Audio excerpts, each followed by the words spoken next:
Baik, selamat malam teman-teman Sedama, Sotihotu Namo Buddhaya. Terima kasih sudah bergabung di Dhamma Class Buddhist Channel. Pada Dhamma Class malam hari ini sudah bergabung dengan kita Romo Marga Singgi. Selamat malam Romo, Sotihotu Namo Buddhaya. Sotihotu Namo Buddhaya. Baik, terima kasih Romo sudah mau meluangkan waktu mengisi Dhamma Class pada malam hari ini. Dhamma Class kita pada malam hari ini mengambil topik Bodhisatta Avalokitesvara atau yang dikenal dengan Kuan Im Posat. Yang menjadi latar belakang topik ini, seperti teman-teman yang sudah mengetahui, banyak sekali kelenteng-kelenteng yang memiliki altar Kuan Im Posat. Dan juga mungkin di rumah-rumah teman sedama juga ada yang memiliki altar Kuan Im Posat. Nah, pada hari ini kita ingin mengenal lebih dekat siapakah Kuan Im Posat ini. Historinya seperti apa, kenapa banyak sekali orang yang memiliki keyakinan kepada Kuan Im Posat, dan pelajaran apa yang bisa kita petik dari Bodhisatta Avalokitesvara ini. Baik Romo, saya persilakan saja untuk memberikan bimbingan damanya ya Romo ya. Oke, sebentar ya. Oke, sudah terlihat slide saya? Ya, udah sip Romo. Ya, udah terlihat. Oke.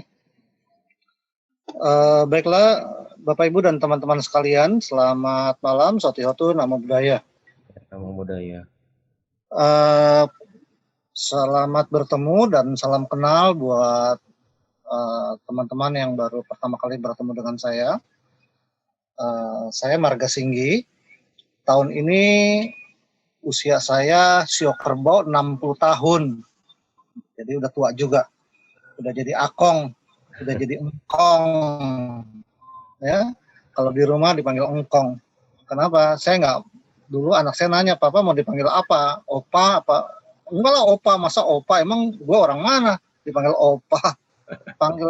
Panggilan yang cocok itu ya engkong, akong gitu ya. Karena latar belakangnya Hokkien, Peranakan, jadi akong atau engkong. Kalau latar belakangnya orang Hakka, ke, dari Kalimantan biasanya dipanggilnya kungkung gitu. Tapi di Jakarta karena latar belakangnya Hokkien, backgroundnya Hokkien, peranakannya dipanggil engkong gitu ya. Nah, teman-teman sekalian, saya juga di keluarga saya adalah anak pertama nih. Adik saya 6, ada banyak. Jadi saya dipanggilnya Tuape.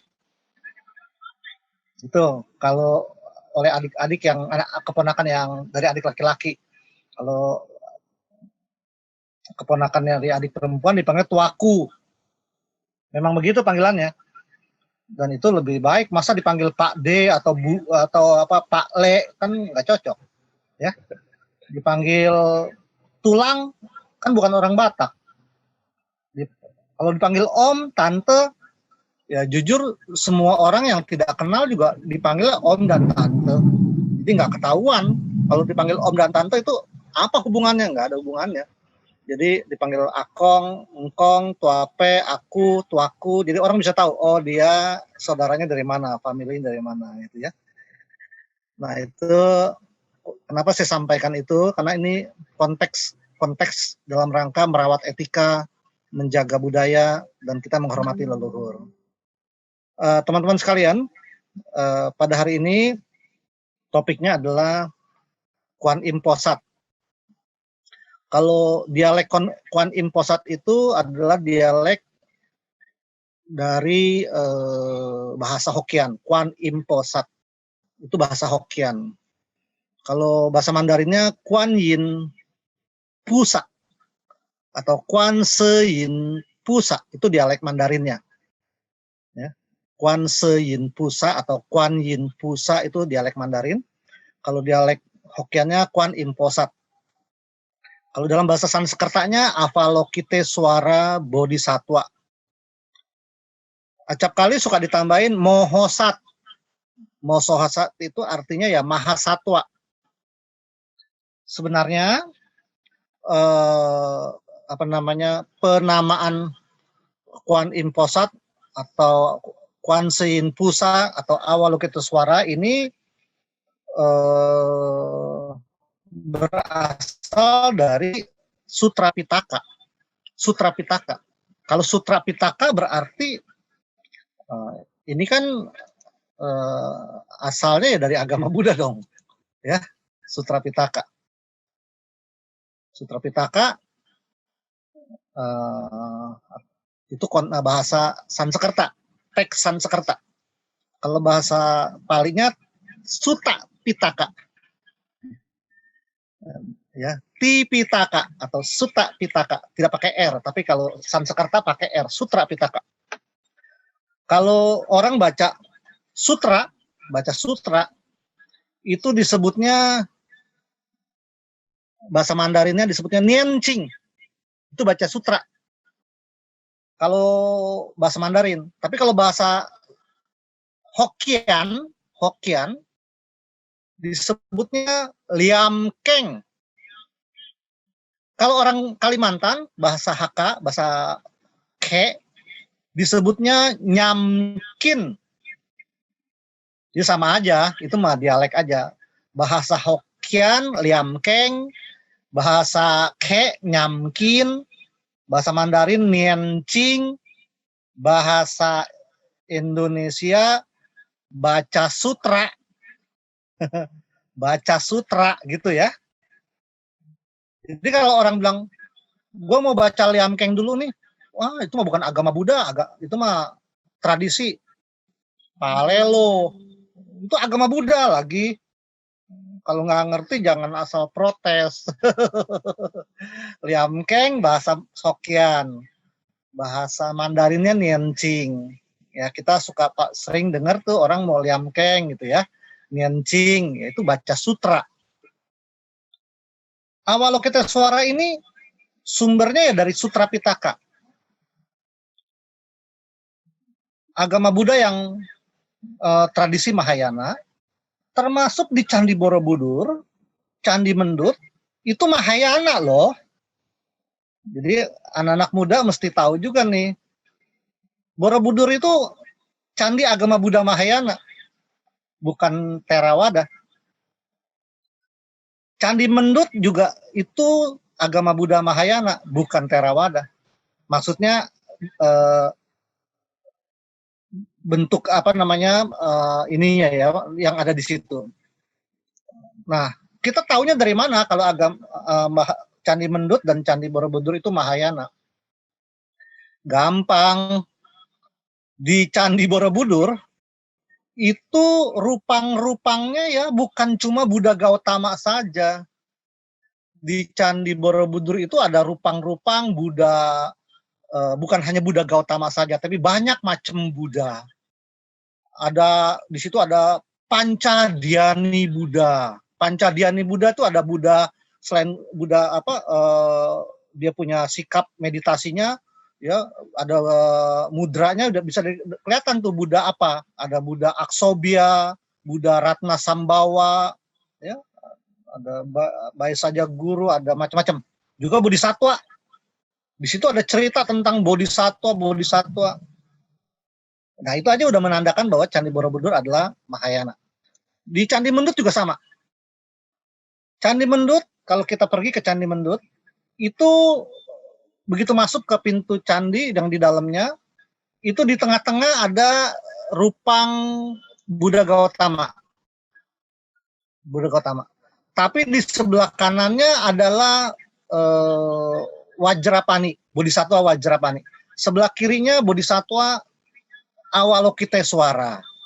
Nah, ya, jadi lihat tuh di Candi Mendut, tengah-tengah Buddha Gautama, sebelah kiri Avalokitesvara, sebelah kanan Vajrapani, kalau nggak salah itu. Nah, itu saja juga sudah menunjukkan bahwa ternyata Candi Mendut adalah candi bercirikan Buddha Mahayana. Nah, jadi jangan lagi dipertanyakan, wah ini Bodhisattva asalnya dari mana gitu ya. Ya jelas Sutra Pitaka. Kitab apa yang ada dalam tentang Buddha tentang Avalokitesvara ini? Jadi Buddha Gautama, Sang Buddha Gautama atau Sakya Muni Buddha, beliau di dalam Sutra Pitaka. Sutra Pitaka itu kan banyak, kita tahu ya. Begitu banyak Sutra Pitaka, kitab-kitabnya, sutra-sutranya. Salah satu sutranya adalah Sadharma Pundarika Sutra. Kalau orang Jepang ini bacanya kalau orang Jepang dia baca terpujilah Sadharma Pundarika Sutra. Itu dia bacanya Namyo Myoho Renge Kyo. Itu Buddha Nichiren ya, pernah dengar ya Buddha Nichiren? Oke, jadi kalau teman-teman dari tradisi Nichiren Sosu atau Nichiren Su, dia menganggapnya ini Sadharma Pundarika adalah salah satu sutra yang paling utama. Dia sampai dia bacanya itu Namyo Myoho Renge Kyo. Nah, kalau dalam bahasa Mandarin itu namanya Mei Hua Lian Hua Qing. Mei Hua Lian Hua Qing. Nah, di dalam Sadharma Pundarika Sutra ini ada 28 bab.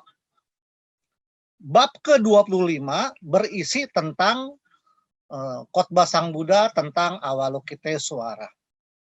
Di dalam bab 25 ini dikatakan oleh Sang Buddha Gautama ada bodhisattva yang penuh welas asih, penuh cinta kasih, penuh kasih sayang. Bodhisattva itu selalu mendengar suara. Bodhisattva itu selalu avalokite suara. Bodhisattva itu selalu Kuan Im. Bodhisattva itu selalu Kuan Yin. Jadi artinya bodhisattva itu selalu mendengar suara. Sesuai dengan namanya, maka bodhisattva itu disebutnya bodhisattva Avalokitesvara. Itu sabda Sang Buddha dalam Sadharma Pundarika Sutra. Di dalam Sadharma Pundarika Sutra bab 25 tersebut tidak disebutkan ini Kuan Im ini laki-laki atau perempuan. Nggak disebutkan. Sehingga orang Tibet sampai sekarang pun menganggap fisik Avalokitesvara itu laki-laki. Kalau di Tibet, rupang-rupangnya Avalokitesvara itu laki-laki. Tapi di Tiongkok dan kemudian ke Taiwan, Hong Kong, sampai ke Asia Tenggara, wujud Kuan Im jadi perempuan. Ya. Karena itu ada cerita tersendiri, ada legenda tersendiri. Nah, Kuan Im itu artinya mendengar suara atau Avalokitesvara. Mendengar dan melihat suara. Suara siapa? Suara makhluk yang memohon pertolongan karena menderita. Yang mengatakan itu siapa? Yang mengatakan itu adalah Sang Buddha Gautama. Di dalam Sadharma Pundarika Sutra bab 25. Ya, itu ada 28 bab, bab 25. Teman-teman sekalian, di dalam kitab tersebut tidak disebutkan Kuan Im itu laki-laki atau perempuan. Kenapa? Karena Kuan Im itu bukan manusia yang terikat dengan gender laki apa gender perempuan. Karena Kuan Im itu adalah bodhisattva, dan bodhisattva itu adalah kesucian. Kalau kesucian itu no gender, bukannya berarti kesucian itu jadi waria, bukan.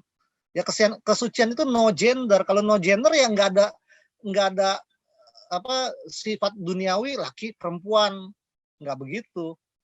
Sifat duniawi apalagi marah, kalau dia seneng dikasih berkah gitu, kalau marah dikasih kutukan, nggak ada. Bodhisattva kan selalu memberikan kebajikan tanpa harus dipuja atau tidak, gitu ya. Jadi makanya kalau kita lihat di rupang-rupang Kuan Im, walaupun rupangnya ini perempuan, kita lihat di Candi Mendut atau di banyak wihara, banyak lenteng yang berciri Mahayana, Kuan Im itu walaupun perempuan, coba lihat dadanya nggak ada buah dadanya, rata. Dan beliau pakai baju pun kadang-kadang setengah terbuka dadanya. Wah, nggak sopan dong. Bukan masalah nggak sopan, memang kita nggak perhatikan ke situ ya. Kita lihatnya cuman Kuan Im wujudnya, fisiknya kayaknya perempuan nih. Tapi kalau coba perhatikan di rupangnya nggak ada buah dadanya, nggak ada payudaranya. Dan ini mau menunjukkan juga bahwasanya memang Kuan Im itu adalah kesucian, Kuan Im itu adalah bodhisatwa itu bebas dari gender, bebas dari terikat kondisi duniawi, ya. Kalau dalam bahasa disebutnya Paramarta Satya. Kalau kita manusia Samurti Satya. Samurti Satya berarti unsur keduniawiannya ada. Nah, teman-teman sekalian, jadi di kitab sucinya disebut seperti itu, ya, di Sutra Pitaka. Nah, kemudian kalau di pengertian Avalokitesvara ini, ya tentu saja orang kan sering bilang kita umat Buddha semuanya tergantung karma sendiri, dilahirkan oleh karma sendiri, dibentuk oleh karma sendiri, terlindung oleh karma sendiri, semua serba karma sendiri, seolah-olah tidak ada partisipasi atau pertolongan atau dari makhluk lain. Nah, seringkali kan kita begitu kan, umat Buddha itu semuanya tergantung diri sendiri, karma sendiri. Sebenarnya itu juga kurang tepat juga kalau kita berkesimpulan seperti itu. Berarti kita belum mempelajari dengan lebih banyak, lebih dalam, lebih luas. Kenapa? Coba deh teman-teman sekalian, kalau kebaktian, nah ini deh, di tradisi Theravada kan katanya cuma Buddha Gautama saja.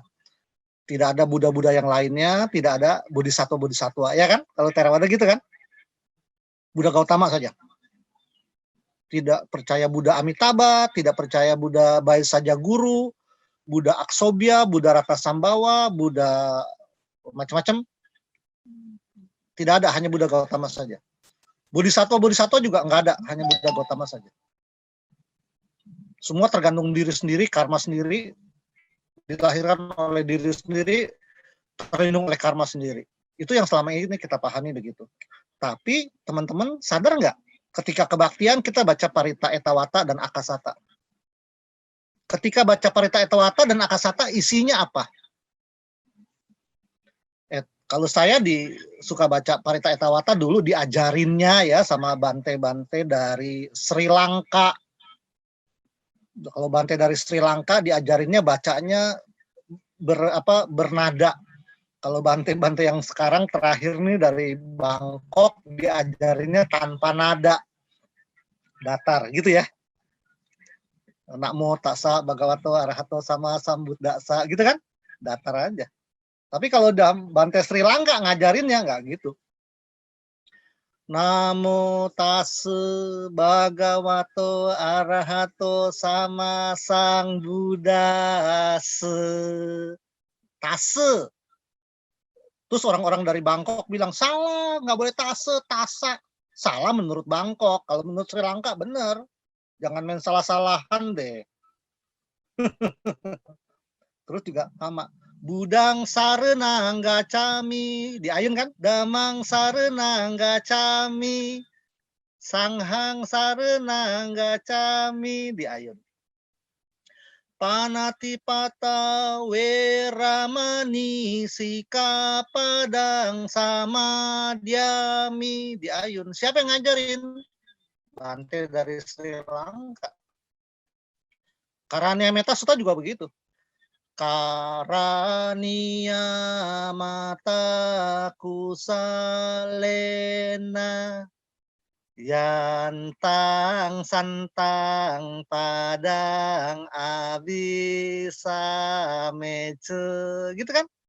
Kalau cara baca dari Bangkok datar. Sampai ke Parita Etawata dan Akasata. Etawata ceamehi, sambatang punya sampadang, sabe dewa numodantu saba sampati si dia. Itu ada kata-kata dewa. Coba lihat artinya apa. Terus Akasata. Akasata cabumata, dewa naga mahidika. Dewa Naga Mahidika. Coba lihat artinya apa Dewa Naga Mahidika. punyang tang anu modit wa, cirang rak hantu sasanang, cirang rak hantu desanang, cirang rak hantu no guru. Terakhir cirang rak hantu mang parangti. Itu akasata. Semoga para dewa dan naga yang perkasa setelah menikmati jasa-jasa ini senantiasa memberikan perlindungan kepada desa Sasanang, perlindungan kepada Desanang, perlindungan kepada Mang Parangti, perlindungan Mang Parangti. Mang Parangti tahu nggak artinya apa? Mang Parangti itu artinya kita-kita. Jadi semoga para dewa dan naga yang perkasa melindungi kita-kita. Tuh, tadi katanya berlindung sama karma sendiri, tapi sekarang baca Etawata Akasata, mohon perlindungan dewa. Ya kan, bukan cuma dewa, naga juga. Tolong dong naga, lindungin gue. Bukan cuma dewa, naga juga. Naga pernah lihat nggak lu kayak apa? Naga pernah lihatnya di gambar. Kalau ular kita pernah lihat, singa pernah lihat, ya macan pernah lihat, tapi kalau naga nggak pernah lihat. Adanya cuma di dalam kitab suci. Jadi semoga naga melindungi kita, dewa melindungi kita. Nah tuh kan katanya nggak percaya sama dewa, tapi kok baca Etawata, baca Akasata. Jadi sebenarnya kita juga bukan cuma tradisi Mahayana, tapi tradisi Theravada juga sebenarnya percaya sama dewa. Cuman selama ini bilangnya pengertiannya apa namanya nggak langsung aja. Kita berlindungnya pada diri sendiri. Padahal jika kita minta perlindungan dewa, oh saya nggak percaya, ya udah kalau gitu besok jangan baca Etawata, jangan baca Akasata, selesai, simpel gitu ya. Kalau mau diperdebatkan ya perdebatkan ke pengurus wihara, jangan baca Etawata Akasata. Berani nggak ngomong begitu? Jangan baca Etawata Akasata, kan enggak kan? Dan itu siapa yang ngajarin? Ya Bante. Nah Bapak Ibu dan teman-teman sekalian, jadi Kuan Im Posat itu bodhisatwa. Bodhisatwa itu levelnya di atas dewa. Pada dewa aja kita minta perlindungan, minta keberkahan, ya kalau kepada bodhisatwa juga ya dengan sendirinya dong. Dewa aja kita percaya, masa bodhisatwa nggak percaya? Dan bodhisatwa itu di dalam Sutra Pitaka banyak. Bukan cuma bodhisatwa itu bukan cuma bodhisatwa Avalokitesvara aja, tapi juga banyak bodhisatwa yang lainnya. Ada Siti Garba, ada Maitreya bodhisatwanya, ada Mahastana Prapta, ada Manjusri, banyak macam bodhisatwa. Bahkan kalau di Tangerang Buntekbyo itu kan altar utamanya adalah Avalokitesvara Kuan Im. Ya. Tapi di kiri kanan tuh lihat ada 9 bukan bodhisatwa, 9 Buddha. Kiri 9 Buddha, kanan 9 Buddha. 9 ditambah jadi 18. Tapi kalau di Buntekbyo Tangerang kita lihatnya itu disebutnya Sepak Lohan.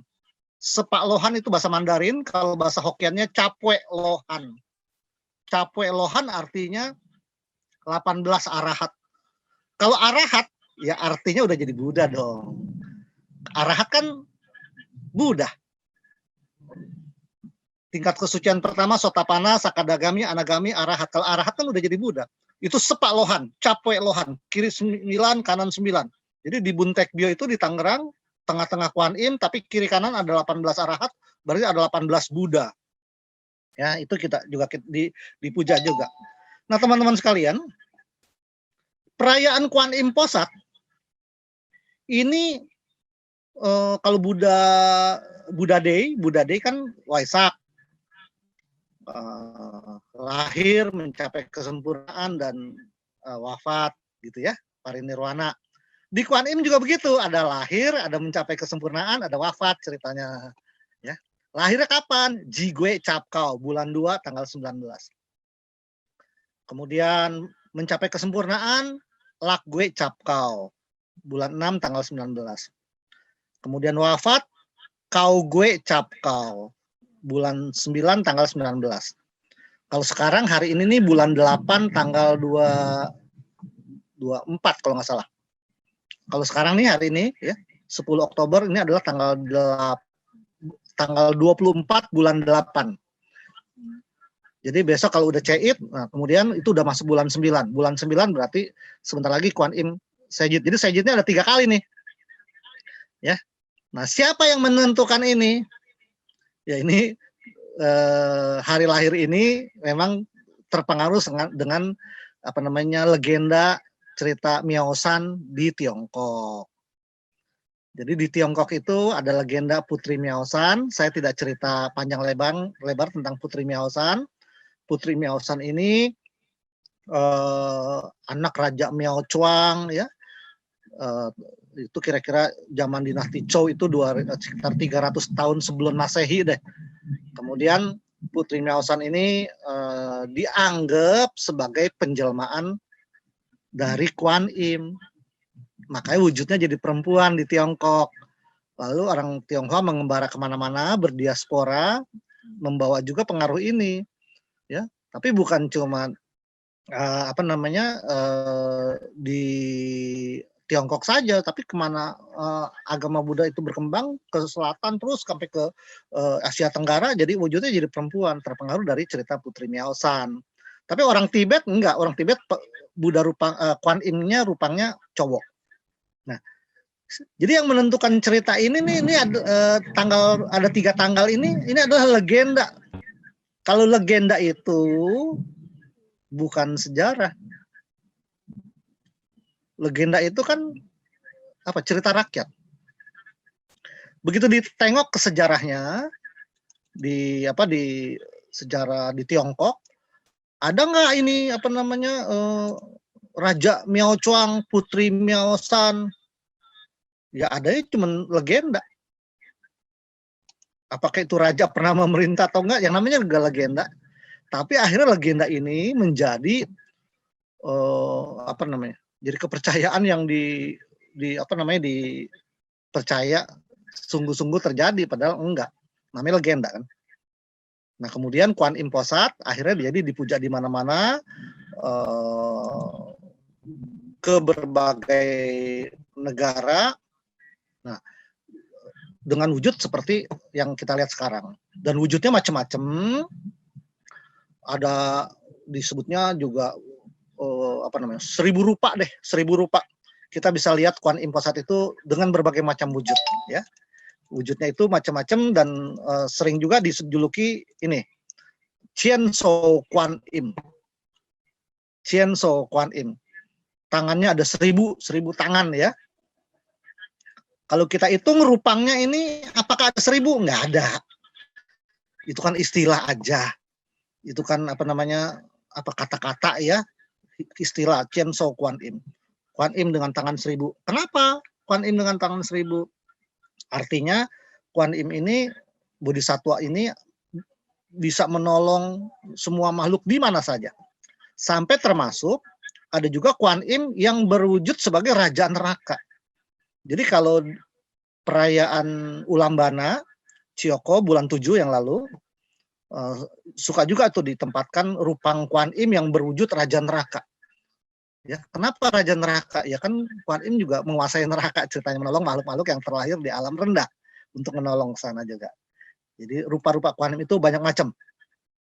Berbagai macam rupa Kuan Im kalau kita lihat, ya, semua Kuan Im yang ini wajahnya wajah Chinese look, ya. Kayak orang Cina, orang Tionghoa wajahnya kayak Xiao Jie, amoy-amoy. Nggak ada yang wajahnya orang India, coba. Atau wajahnya orang Jawa, nggak ada. Ya kecuali di Candi Mendut. Kalau di Candi Mendut wajahnya wajah gadis Jawa. Karena terpengaruh dengan budaya lokal. Tapi kalau ini karena terpengaruh sama budaya Tionghoa, jadi wajahnya semuanya Chinese look. Tapi walaupun semuanya Chinese look, kita lihat itu kalau rupang-rupang yang di patungnya, ya, itu dadanya ya tetap terbuka kelihatan. Nah, rupang patung, kalau di toko kita sebut rupang, kita sebut patung. Karena pajangan display, kita boleh taruh di mana aja gitu, ya. Tapi kalau udah di altar, udah disembayangin, udah di kai kuang gitu, ya, itu kita sebutnya rupang atau pratima. atau disebut juga Kim Sin kalau bahasa Mandarin, orang bahasa Hokkiannya, para sesepuh yang tua-tua sebutnya Kim Sin. Kim Sin Kuan Im, Kim Sin Hok Tek Cheng Sin, Kim Sin Buddha, Kim Sin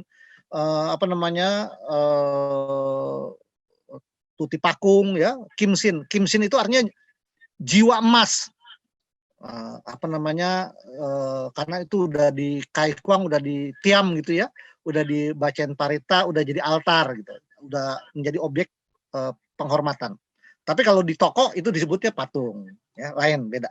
Nah teman-teman sekalian, saya tidak akan cerita legenda Kuan Im-nya seperti apa, itu bisa cerita sendiri, cari sendiri nanti di Google, ceritanya menarik. Bahkan ada filmnya YouTube ya, seru dah ceritanya. Ceritanya seru, dan itu kalau saya ceritain ntar jadi nggak seru lagi. Silahkan nonton, bagus. Waktu masih kecil juga saya terkesan sekali dengan ceritanya. Lalu Kuan Im ini menjadi yang satu-satunya yang ditakutin sama Sun Gokong gitu kan. Sun Gokong juga ceritanya itu adalah legenda. Jadi biksu Tong Samcong, biksu Xuanzang ya, biksu Xuanzang zaman dinasti Tang itu dari Tiongkok mau menyalin kitab suci ke India. Nah, dalam perjalanannya dia pergi sendiri naik kuda, dalam perjalanannya banyak hambatan, banyak rintangan. Hambatannya itu berasal dari dirinya sendiri, walaupun dia biksu, kepalanya udah botak, bajunya biksu, tapi dia kan orang biasa, tetap banyak hambatan, banyak gangguan. Nah, itu oleh pengarang cerita diceritain tuh, gangguannya itu dalam dirinya sendiri, sifat males, sifat sifat serakah itu dilambangkan sebagai cupatkai, sifat rendah hati, sifat tidak sombong dilambangkan sebagai saceng, sifat pandai bijaksana, saking pandainya jadi sombong dilambangkan sebagai Sun Gokong gitu. Nah kemudian itu pulang pergi tuh menyalin kitab suci hampir 14 tahun apa kalau nggak salah sejarahnya. Tong Samcong ke India menyalin kitab suci dari bahasa Sanskerta ke dalam bahasa Mandarin. Nah dalam cerita tersebut legendanya Sun Gokong nakal, bandel, nyeleneh itu hanya tunduk kepada Kuan Im ya, cerita seru. Jadi itu sejarah apa cerita legenda, tapi dibikin film jadi seru seolah-olah nyata gitu ya. Tapi kalau yang biksu Xuanzang dari Tiongkok pergi ke India itu adalah sejarah. Tapi kemudian dikarang novelnya jadi menarik. Itu novelnya namanya Journey to the West atau perjalanan ke barat atau Seyuki ya, itu menarik. Nah, jadi nanti Bapak Ibu dan teman-teman sekalian, cerita Kuan Im kayak apa legendanya? Ya baca aja di Google, banyak kok, di YouTube juga banyak, tinggal download aja, tinggal nonton. Seru. Nah, sekarang buat kita umat Buddha, esensinya di mana tentang Kuan Im ini? Ya, Kuan Im itu adalah bodhisatwa. Ya, bodhisatwa. Kalau bodhisatwa, beliau sekarang bersemayam di mana? Kayak dulu Siddhartha Gautama sebelum lahir jadi Siddhartha, beliau adalah bodhisatwa. Bodhisatwa Siddhartha Gautama terlahir dari sorga Tusita, begitu kan? Dari sorga Tusita turun ke bumi jadi manusia Siddhartha. Kemudian sebagai manusia, akhirnya beliau menjadi Buddha dalam kehidupan terakhirnya sebagai Siddhartha. Nah, kemudian dari Siddhartha Gautama, Sang Buddha Gautama yang sudah mencapai Buddha, beliau kemudian menyampaikan khotbahnya tentang Kuan Im. Jadi Kuan Im ini adalah bodhisatwa yang bersemayam di sorga Tusita. Ceritanya ya. Apakah di sorga Tusita? Ya jelasnya nanti belajar dah di STAB. Bisa, sorga juga banyak macam sorganya ya. Nah, itu boleh tanya juga sama Bante suhu Mahayana ya. Sorganya banyak macam sorga. Ya udah kita sebutnya sorga dah. Kalau kita sebut sorga Tusita jadi sempit, jadi sorga. Kuan Im ada di sorga. Nah kemudian kan diceritakan Kuan Im menolak dia mencapai nirwana, dia nggak mau mencapai nirwana dulu sebelum menolong semua manusia kan gitu kan. Jadi kalau dia udah manusia bebas dari penderitaan baru dia mau mencapai nirwana, ya, itu tekad bodhisatwa. Maksudnya apa? Mau menolong semua makhluk. Kemudian juga bodhisatwa yang lain, bodhisatwa Sitigarba juga begitu. Bodhisatwa yang lain juga semuanya bertekad menolong makhluk. Tapi Kuan Im ini paling populer. Kenapa? Karena Kuan Im itu ditampilkan dengan wajah yang penuh, yang cantik, yang adem, ngelihatnya sejuk, sehingga kalau kita bersembahyang juga hati kita ikut tenang, ikut adem gitu ya. Dan kemudian mantra Kuan Im yang paling populer itu diantaranya adalah mantra-mantra yang sangat powerful. Mantranya sangat powerful. Apa aja tuh mantranya yang sangat powerful? Banyak ya. Diantaranya ada kalau yang tadi kitab Sadharma Pundarika, mantra yang powerfulnya itu diantaranya adalah ini yang paling bawahnya, Sadharma Pundarika Sutra. Sadharma Pundarika Sutra itu adalah mantra Kuan Im yang cukup powerful, populer. Mei Hua Lien Hua Qing. Tapi tidak dibaca semuanya karena ini 28 bab. Yang dibaca cuma bab 25 aja. Bab 25 itu kalau orang Tionghoa jadul, zaman dulu, ya nggak jadul juga sih, zaman sekarang juga, itu di wihara-wihara Mahayana juga sering dibaca nih. Ya, Pu Menpin. Ya, bab 25 ini Pu Menpin atau Po Bunpin jamkengnya. Saya nggak bisa bahasa Mandarin, saya nggak bisa bahasa Hokkien, saya juga nggak bisa. Bukunya ada, bukunya udah di bahasa Indonesia, udah ditranslate jadi Indonesia gitu. Saya juga nggak bisa, saya juga Kiaoseng, nggak bisa baca Mandarin, tapi bacanya bahasa Indonesianya udah ada, tinggal baca aja. Ntar salah-salah, enggak lah, baca aja bahasa Indonesia kok, apa yang salah. Mau pakai irama boleh, nggak pakai irama boleh. Kemudian Kuan Im yang terkenal juga itu Koong Kuan Si Im Keng. Di kelenteng-kelenteng, di wihara-wihara banyak tuh orang cetak, suruh dibagiin. Belum habis dibagiin, udah orang cetak lagi. Belum habis bagiin, orang cetak lagi. Bukunya sampai numpuk, sampai diberakan kecoa. Sampai diberakan tikus, udah sampai ngebul. Akhirnya nggak dibagi-bagi, dibakar gitu ya. Ya dong, lebih baik dibakar daripada dikiloin ke tukang sayur ntar buat bungkus cabai lagi. Ya kan? Itu Koong Kuan Si Im Keng. Mungkin kalau teman-teman pernah dengar itu loh yang Aum Syuli Syuli Moho Syuli Syu Syuli Sapoho Aum Syu Toli Syu Toli Syu Moli Sapoho Lambu Sambanto Butolam Aum Tolo Tolo Tebe Sapoho gitu ya. Busyang Sim Cimbi Biawha Tekcan Ban Kiap Lancogi Ngokim Kian Buntek Syuti Wan Kai Jilai Cin Sitgi gitu. Karena saya hafal karena bukan dihafalin, karena sering baca jadi hafal. Kalau enggak ya enggak hafal lah. Kuan Si Im Posat lambu hut lambu huat lambu ceng hut ko yuyan hut huat siang yin siang lok ngoceng yuyan hut huat lambu moho panjak polo bit sitai sinciu lambu moho panjak polo bit sitai bengciu lambu. Wah kayak panjang deh. Tok tok tok tok tok tok teng tok tok tok tok tok teng. Yang diketok itu namanya boki atau mui, kotak yang kayu. Dulu awal-awalnya bukan kayu tuh, batok kura-kura. Tapi sekarang ya jadi kayu. Terus bel gitu ya. Teng, teng, teng. Nah, orang kampung suka dengerin tuh, itu di tempat itu kok suka baca tok, tok, tok, tok, teng, tok, tok, tok, tok, teng.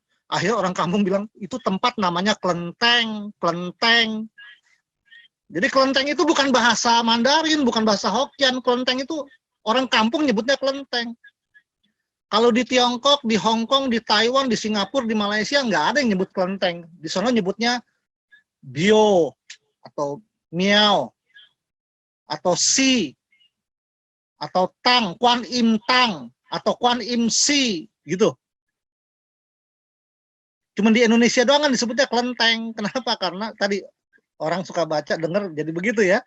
Jadi kelenteng itu adalah nama di Indonesia. Apalagi niancing buat Kuan Im, selain Po Bun Pin, Koong Kuan Si Im Keng, ada lagi Kim Kong Keng. Kim Kong Keng ini sutra hati. Kemudian ada lagi Amitocing. Amitocing ini, Omitokeng ini sebenarnya Liamkeng Amitabha Sutra, tapi di dalam Amitabha Sutra ini juga terdapat menyebut nama-nama Kuan Im juga. Lalu yang paling terkenal, Liamkeng Kuan Im yang paling dijagoin deh, paling dijempolin deh, paling sering dibaca adalah Tai Pichu atau Ta Pei Chou. Tai Pichu atau Ta Pei Chou, atau bahasa Sanskertanya Maha Karuna Dharani. Ini kalau mau googling ya, ditanya ke Om Google, Ta Pei Chou Mandarin atau Ta Pei Chou Sanskerta, keluar dia apa namanya, ada translate-nya, ada apa namanya, teksnya. Gampang kok sekarang, Om Google paling pinter, nanya apa juga bisa. Bisa ya. Jadi ini Liamkeng Kuan Im. Romo bacanya gimana? Ya bacanya kalau pakai irama lebih, supaya gampang inget, supaya enak, supaya lancar, tarikan napasnya juga lebih gampang. Tapi kalau mau baca tanpa irama juga nggak apa-apa juga ya, silahkan. Bacanya dihafalin nggak usah dihafalin, baca aja, ntar lama-lama hafal sendiri gitu. Nah, ini apa saja yang dibaca? Ya namanya sutra. Kalau baca sutra, yang dibaca adalah khotbah Sang Buddha. Sang Buddha siapa? Ya Sang Buddha Gautama. Ini khotbah Sang Buddha yang dibaca. Tentu saja versi Mahayana ya. Kalau dalam versi Theravada ya tidak ada. Amitabha Sutra tidak ada. Apa Sadharma Pundarika Sutra tidak ada, versi Theravada tidak ada. Kok bisa begitu sih Mahayana sama Theravada berbeda? Ya nanti tanyanya sama Bante Mahayana deh. Tanyanya sama Bante Theravada deh kenapa gitu ya. Tapi yang jelas ini adalah sejarah ya. Jadi Mahayana, jadi Theravada, karena memang di Mahayana itu kira-kira ada 370 sutra berbahasa Sanskerta yang tidak ada dalam bahasa Pali. 370 sutra bahasa Sanskerta yang tidak ada dalam bahasa Pali. Kenapa? Karena katanya ya, itu sutra-sutra yang dikhotbahkan oleh Sang Buddha di luar manusia, di alam dewa, alam sorga, mana-mana, kemudian yang itu dicatat oleh Ananda. Tetap sutra-sutra ini di depannya Ewang Me Sutrang. Ewang Me Sutrang itu demikianlah yang aku dengar. Aku dengar itu adalah Ananda. Ya, itu ada 370 sutra. Saya tahunya itu karena ngikutin kuliahnya Profesor Chow Ming yang kemarin meninggal.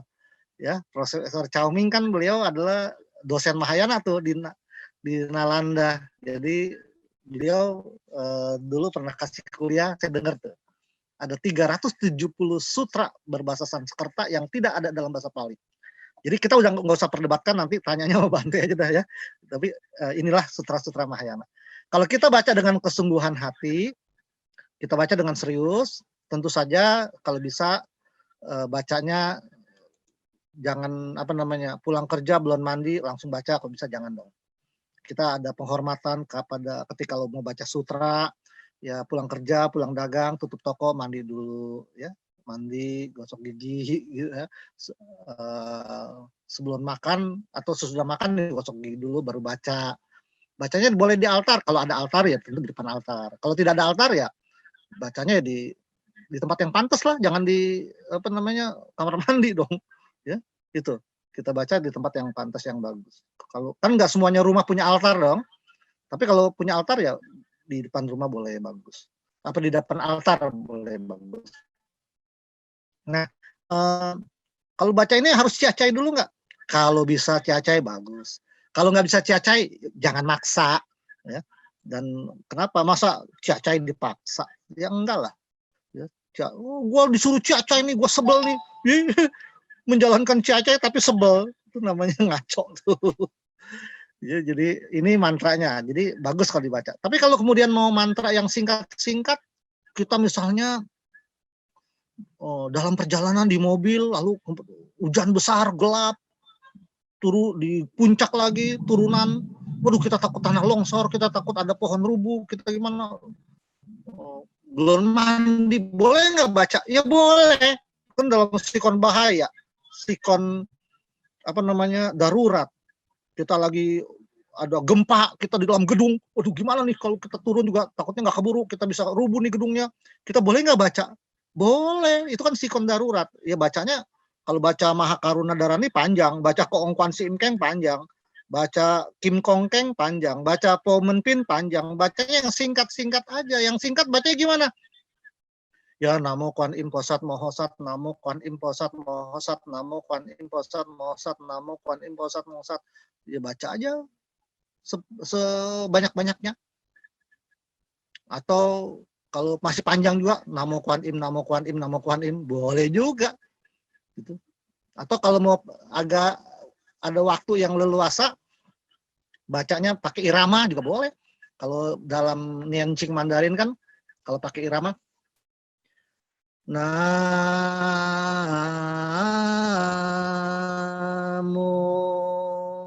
Kwan Sein Pusai,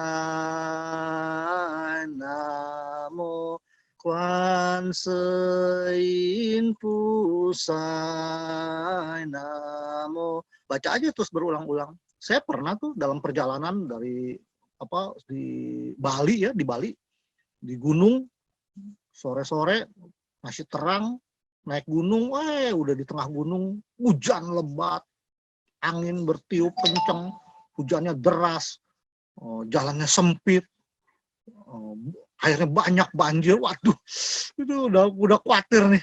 Ya sambil jalan sambil baca aja pelan-pelan. Jadi jalannya pelan-pelan. Yang tadinya rencananya 2 jam sampai dari bawah sampai ke gunung, naik mobil tuh ya, dari Singaraja ke Kintamani, itu yang tadinya 2 jam sampai 7 jam baru sampai. Kenapa? Karena jalannya gelap, jalannya banyak angin, banyak pohon rubuh, angin ribut, air longsor. Bagus saya mobil nggak ketimpa tanah longsor atau pohon rubuh. Omi Tohut sampai juga di atas gunung, tapi 7 jam baru nyampe. Wah, dak-dikduk juga di dalam hati, tapi ya bersyukur karma baik tetap ada gitu ya, ada perlindungan dari dewa dan daripada bodhisatwa. Nah, teman-teman sekalian, jadi kalau kita baca Nianqing Parita mantra ini kita menyebut khotbah-khotbah Sang Buddha, juga menyebut nama-nama Buddha, nama-nama bodhisatwa, dan nama-nama dewa.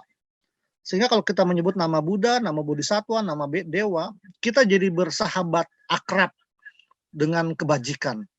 Kalau kita bersahabat akrab dengan kebajikan, berarti kita ini menjalin komunikasi. Kalau kita menjalin komunikasi, maka kita jadi ada sinyal, sama-sama berada dalam satu sinyal kebajikan. Dengan demikian, paling tidak kalau orang yang baca mantra, baca parita, baca liamkeng seperti ini, biasanya nih kalau orang mau santet, mau teluh, mau pelet, mau apa, nggak mempan tuh. Kenapa? Karena kita ada aura kebajikan. Jadi kalau ada orang yang mau kan ilmu hitam, santet, pelet, guna-guna kan masih banyak. Tapi kalau kita baca parita ini, mantra ini, ya saya meyakini pelet, santet, ilmu hitam, black magic, mental semuanya. Kenapa? Karena kita udah ada aura kebajikan yang dilindungi oleh para dewa, para bodhisatwa. Gitu. Nah, teman-teman sekalian, lalu gimana kita kalau penghormatan kepada Kuan Im? Tentu saja kalau penghormatan pada Kuan Im, esensi kita menghormat kepada bodhisatwa Avalokiteswara, esensinya adalah kita harus tetap memelihara bodhicitta, menumbuhkan bodhicitta yang ada dalam diri kita.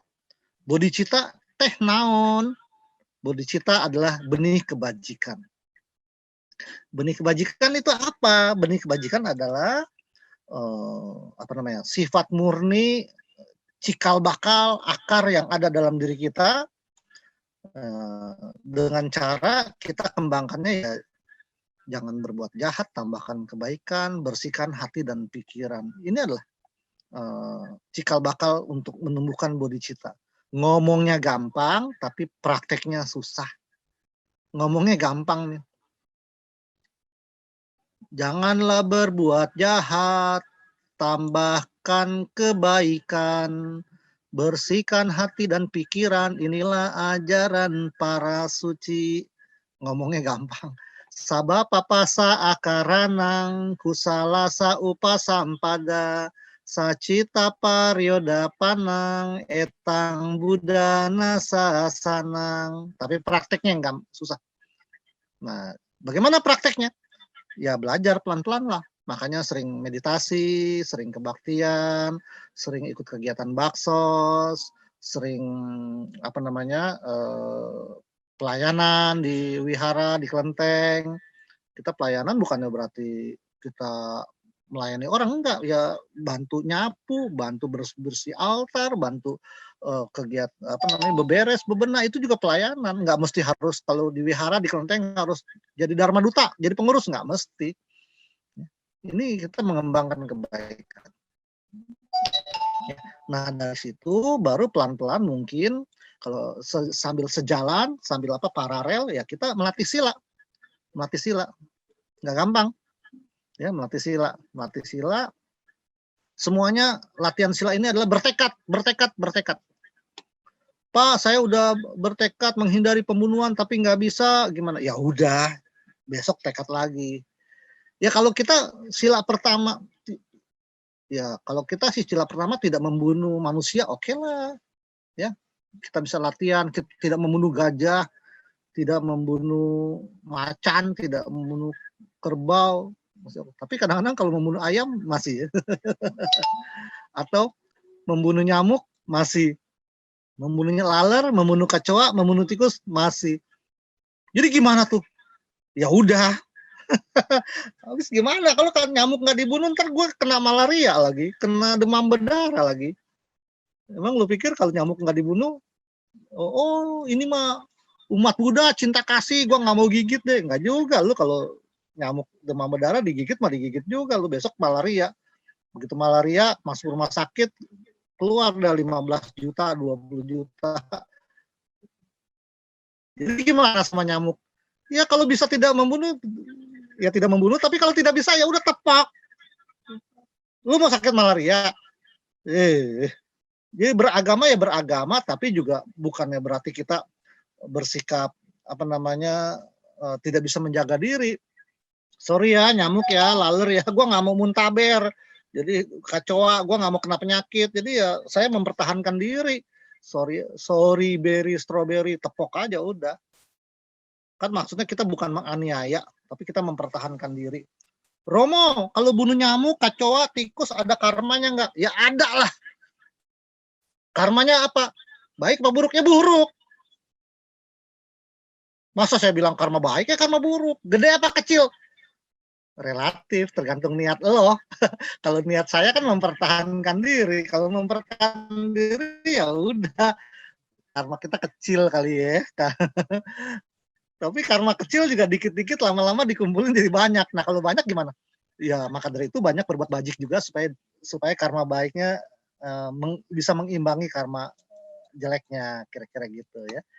Nah, seiring dengan berjalannya Pancasila, kita juga jalanin Pancadharma.